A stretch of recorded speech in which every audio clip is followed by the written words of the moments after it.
Hey y'all, in today's video, we're going to talk about why should you become a nurse entrepreneur? And because you know that I love keeping it real, we're also going to talk about why you maybe shouldn't become a nurse entrepreneur if it's not the right fit for you. All right, the first thing we're going to talk about is probably one of my favorite things and the most freeing to me about being a nurse entrepreneur. And that is being able to set my own hours. I find that to be extremely liberating, extremely exciting, and I love being able to do that. So, as a kind of hint to you, I use an app called Calendly, and that allows me to set my hours that people can set appointments with me, or whenever I want to do my meetings with my team, I can set those however it works best for my family. So I can be present for my family first and my business second. And I really believe that that is a huge advantage and something that we should really be prioritizing in our lives. That's as opposed to, working the regular kind of nurse job or nurse practitioner job, in that our job really does come first. If we have something going on with our children, we can't say, sorry, work, I just can't be there. I have to be with my kids. We have to ask off for work in order to be there. And that's what I love about being a nurse entrepreneur is those hours are set up for me completely by my discretion. And that's extremely important to me as a person.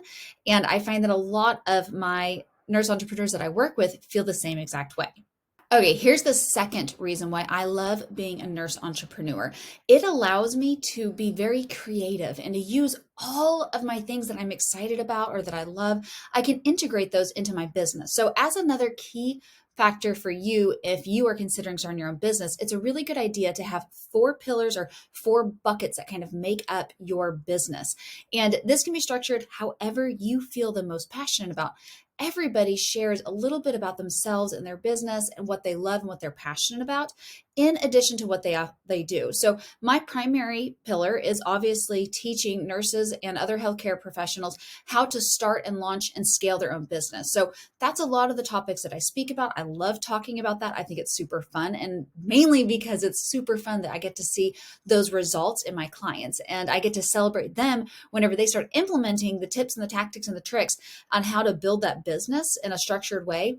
I get to celebrate with them when they start having huge income goals that are met, or I'm able to celebrate with them because their clients are getting results through their programs and they're having so much fun doing that and getting so much of a reward for it. Now, along those same lines, I still get to share about my spiritual beliefs or my own things that I'm passionate about that I tie into that. So I tie into, my belief in the Lord into my teachings, and that allows me to speak to other people in a deeper level. And it also allows for me to kind of fill that bucket up. So literally, while I am reading the Word of God, I'm actually working on my business at the same time, which just feels really good because I'm implementing things that are important to me. The other thing is being a mom and sharing how I balance becoming a mom or being a mom and becoming an entrepreneur, and how to integrate those in a way that feels really good for my life. So again, I'm able to feed back into my family in that I'm working on myself as a mom, but I also am able to help others. And then my fourth pillar, something else I'm really passionate about, and that's helping other nurses and nurse practitioners find passion again with what they do in their actual job that they're doing. So I help them with time hacking. I help them with finding that passion again and that love, and overcoming the mom guilt that's associated a lot of the times with having to work full time as a provider before they actually transition into being a full or part-time entrepreneur. So it's really beneficial, and I get to feed that part of my soul that feels so good at making other people happy and fulfilled in their lives. And so I have those four buckets. And whenever you start your business, or if you have your current business, I recommend that you start off in those four buckets. But that's a really great thing for business, but also good for making sure that you're feeding your passion and becoming an entrepreneur. You all know that I always say passion to profit, and that's how you want to structure that. My third favorite thing about being a nurse entrepreneur is being able to travel. This is really awesome because that was one thing I was excited about being a provider, becoming a nurse practitioner, is that I was, in my mind, I was thinking, well, I'll be able to actually take my money that I get from my CME advancements and be able to use that towards a vacation and be able to write off part of that, because I'll be able to take my family to a continuing education course that's like in Bali or somewhere really cool like that. And I found out that unfortunately it was really expensive. Those vacations that have CME tied to them are very, very expensive. And I personally, if I'm going to spend that kind of money, if I'm going to spend 10 grand on a vacation for my family, which I'm totally good with, but if I'm going to do that, I want to be able to be with them the whole time and not saying, hey, mommy's going to go do the CME. Y'all go ahead and hang out with the dolphins or the starfish or whatever you're doing, like go to the zoo or have something fun or go to the ocean. And I'm going to go kind of like work. So I really found out quickly that that wasn't exactly the dream that I thought that it was going to be, unfortunately. However, becoming a nurse entrepreneur, 100% the case. So I can actually go to a conference that is, I'm able to do that and structure in a way that is for my business. Sometimes you even just go there for filming. So you don't even have to be there for a business conference, but you're there for filming or you're there for marketing or whatever it is. And you can still write off up to usually 50% of that. Yeah, I'm not a tax person, so you need to check that with your tax person in your state, because it also changes from state to state. But that's a really great opportunity, and you can actually implement that. And plus, those business trips like that tend to be a little bit shorter than the actual CME courses. So that's a really fun thing. And whenever you are doing even just a short vacation or a short trip away, like that can still be for filming, that can still be for whatever you need. And usually like 50% of food, 50% of everything is a tax write-off. And that's a really exciting thing to do. Not to mention the extra money that you earn allows you to purchase more vacations just in general, because you have that side income rolling in. Okay, this last point that we're going to talk about is possibly everybody's favorite. And at least as far as starting out, this is what usually kind of gets people motivated to start. I think that once they get into entrepreneurship, they find that the things I spoke about earlier are much more rewarding than this fourth thing we're going to talk about. However, it is a big perk, and we're going to talk about it because you can't talk about entrepreneurship without mentioning that there is no cap on your income as an entrepreneur. You decide how much money you want to make, you decide how far you want to go in your business, and you decide how much effort you want to put into it. Those are all correlated when you have the right structure in place. Now, I will tell you that I have been in a place where I put a lot of energy into a system that just was broken and it did not work. And being 100% transparent with you, that's whenever I was in the MLM world and I was using the business strategies that were taught through my free business coach that you kind of you acquire whenever you enter into that world. And I was putting a lot of energy, a lot of time into building that based upon that idea of freedom that's going to be, in sometime in the near future. I soon realized, thankfully sooner than a lot of people, that the more effort and the higher you kind of grow in the business that I was in, at least, actually the more time it was taking me. And it was actually taking away from the freedom that I had with my family. So I found out that that was not the right structure for me personally. I'm not knocking that for other people, but it's not the right structure for me. So that's something that I ended up changing and making my own business, opening my own LLC. And now that's what I teach other people to do, because I really feel that it's most in line for actual freedom. But that no cap on income is pretty awesome. If I need an injection of a few $1,000s, I can think of something really fast, which goes back to that being able to use the creative side of my mind and inject that into my business, start something up that actually allows me to build. Like if I want to take my family on vacation next month and my savings got a little low, I don't want to dip in my savings. Well, then fine. I will just go ahead and launch a product or do a little market research and then launch the product, because that's what you always have to do in that order.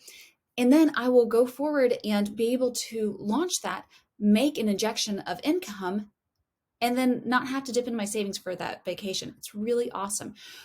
And it's not trading time for money. So if I were to ask for an extra shift at my job or to start moonlighting in the ER or something like that, I'm still trading time for money, and there's a cap on that. I'm only going to get as much income as I am there. Whereas I can still make thousands of dollars. Disclaimer, I'm not guaranteeing that anybody would do anything with that, but you can make a few thousand extra dollars easily in the next few days, just deciding that you're going to follow a system that actually works and inject that into your life. And there's no cap on that. You can literally grow it as fast as you want, and it's not a trading time for money. So once you build a system, it actually grows for you. So what I teach is evergreen systems, and you build it once. You maybe have to tweak it as the years go on, but for the most part, you build it once, and then people join that through passive sales. So they find you on different platforms and they sign themselves up. You don't have to go through the whole selling process or anything like that. So you can literally make hundreds of dollars in the middle of the night while you're sleeping, easily thousands. People do hundreds of thousands all of the time. There's no cap on what it is that your business will grow to. It's all up to you and what you want to do. So that is probably the most exciting thing. Now, let's transition into who shouldn't actually start their own business. And somebody who isn't very self-disciplined, probably wouldn't recommend you start your own business, because you do have to have your own sense of self-discipline. You have to be able to look at your schedule and follow through with that schedule. It is a lot easier to go to work, somebody tell you you have to do this, and then that pressure of them saying, hey, you have to get this done by X and Y time, puts that pressure there. Now, the other side of that again is, obviously, if you have something that's really important for your family in that moment and you don't want to have to prioritize your job, well, as an entrepreneur, you don't have to. It's all about where you're at and where you stand in your life. Whereas whenever you are, required from an employer in order to keep your employment, that changes things for you. So you have to balance that, and you have to be able to figure out, where am I in that? Am I someone who I want to trade my time for money, or do I want to be able to set my own hours and my own freedom?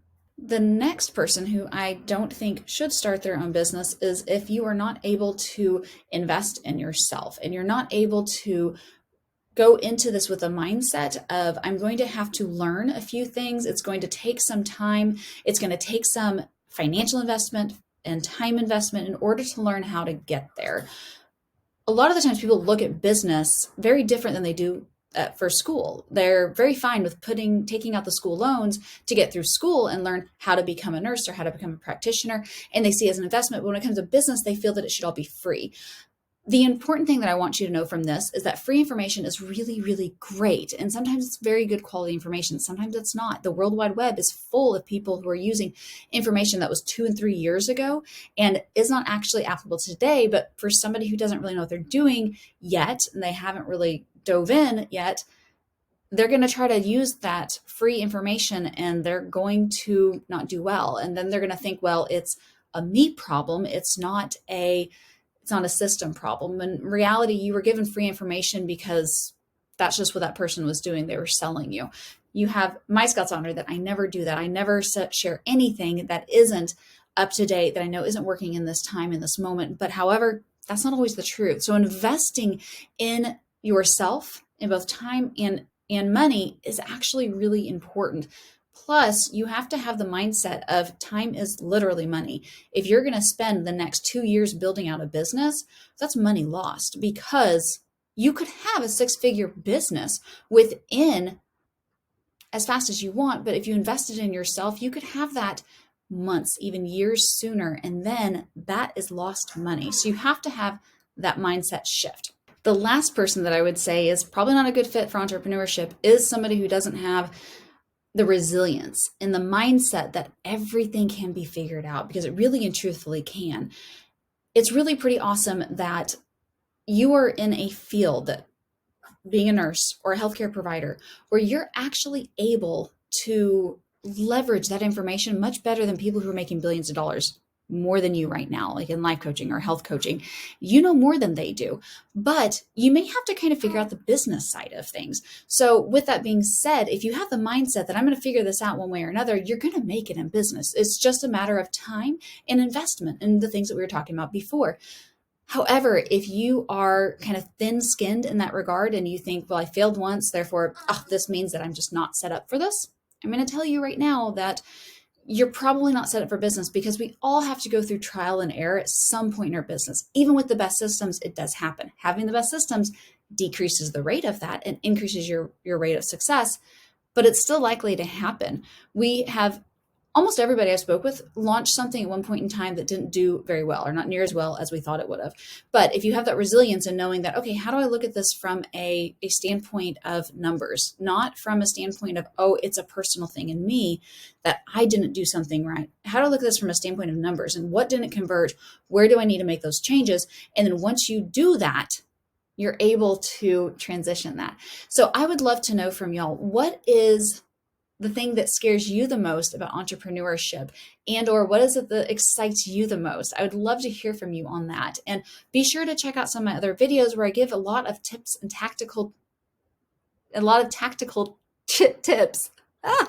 A lot of tactical tips for building up your own business. And as always, if you found this to be super inviting into your life, hit that subscribe button. I'd love to see you around, and I'd honest to goodness love to see your face by commenting below and getting to know each other a little bit more, because I think that that's a super fun thing about being an entrepreneur as well.